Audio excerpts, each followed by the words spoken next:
Iran America যুদ্ধ নিয়ে এত খবর, এই এত চ্যানেল, এত মিডিয়া, তবুও আমার বন্ধুদের মন ভরে না, বলে আমি কিছু বলতাম। আচ্ছা, আমি তো সেখান থেকেই তথ্য নেই।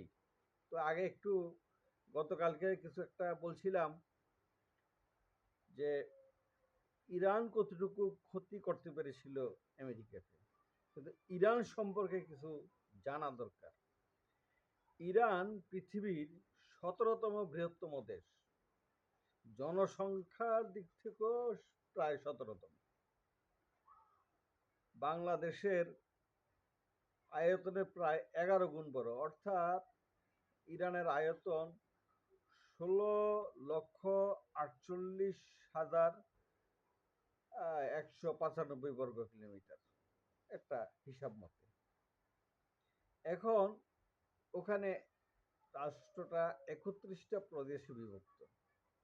আমরা কিছু প্রদেশের নাম জানি, তাই না? যেমন ইস্পাহান, খুব ঐতিহাসিক স্থান, এরকম। তো তো ইরান পারস্য এবং একটি ঐতিহাসিক জাতি। আর ইরান ইমাম, মানে হযরত আলী, ইমাম হোসেন, এদের সেই ঐতিহ্য সেখানে ধারণ করে, এবং এর 90% লোক শিয়া পন্থী মুসলমান বলা হয়। আসলে আমার কাছে শিয়া সুন্নির কোনো বিভক্তি নাই, মুসলমান এক, একটা জাত, একটা ধর্মমতের লোক। আর ধর্মীয় প্রসঙ্গ আমি বলছি না, আমি দেশের প্রসঙ্গ বলতেছি। ইরানের এই যে তথ্য বললাম, জনসংখ্যার মধ্যে প্রায় 2,36,00,000 লোক সামরিক প্রশিক্ষণ প্রাপ্ত, আর নিয়মিত সৈনিক আছে 5 লক্ষের উপরে, প্রায় 6 লক্ষ। আর রিজার্ভ সৈনিক আছে প্রায় 3.5 লক্ষ।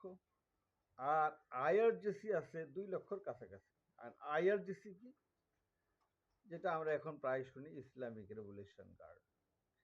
এবং ইরানের যে মিসাইলগুলি আছে, এগুলি সম্পূর্ণ তাদের দখলে। ইরানের কতগুলি মিসাইল সিটি আছে, নাতানজু, ফার্দো, এটা, আর একটা আবার বিদ্যুৎ কেন্দ্র আছে পারমাণবিক, আর একটা তাবরিজ। এখন আমেরিকা দাবি করলো যে আমরা তাবরিজ ঘুরিয়ে দিছি, শেষ। আসলে কি তাই? আমি নানান সূত্রে তথ্য মতো খবর নিয়েছি, প্রায় 250-300 ফুট ভূগর্ভস্থ তাবরিজ মিসাইল সিটিতে আমেরিকা যে পরিমাণ, ইসরায়েল যে পরিমাণ বোম্বিং করছে সেখানে আকাশ থেকে, তাদের মুখটা, পাহাড়ের যে মুখ, সেটা বন্ধ করে দিচ্ছে বিভিন্ন পাথর এসে। এবং এগুলি ইরান অলরেডি সরাই ফেলছে, এবং সেখান থেকেও ক্ষেপণাস্ত্র ইতিমধ্যে উৎক্ষেপণ হয়েছে, অর্থাৎ মিসাইল সিটির কিচ্ছু করতে পারেনি। এখন ইরান এই শক্তি অর্জনে আসলো কেন? ইরান শক্তি অর্জনে এসেছিল সাদ্দাম হোসেনের নির্মম ফাঁসির মধ্য দিয়ে। ইরান যদিও রাজনৈতিক বিশ্লেষণে সাদ্দাম হোসেনের ফাঁসিকে সমর্থন করেছিল কোনো কারণে, সেখানে 148 বা তারও বেশি শিয়াকে হত্যা করা, কুর্দিদের হত্যা করা, নানান একটা এই বিচার সম্মুখীন দাঁড় করিয়া আমেরিকান সমর্থিত ইরাক সরকার তখন সাদ্দাম হোসেনকে ফাঁসি দেয়।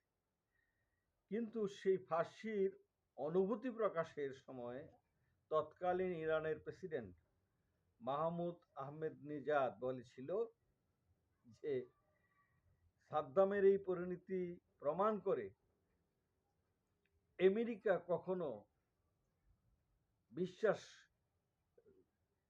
অর্জন করতে পারে না, আমেরিকাকে কখনো বিশ্বাস করা যেতে পারে না। আর তারা সেই দিনই কৌশল ঠিক করেছিল, নিজের শক্তি অর্জন করতে হবে, নিজের শক্তি অর্জন করতে হবে, এইটাই এই মূল মন্ত্র। আর ইরানের সেই 1990 সালে গৃহীত জাতীয় সঙ্গীত যে কি মেহেরে খাবারান, সেই পূর্ব দিগন্তে সূর্য উঠেছে, হ্যাঁ, শহীদকে নিয়ে, তাদের ইসলামী বিপ্লবী শহীদদের নিয়ে গান।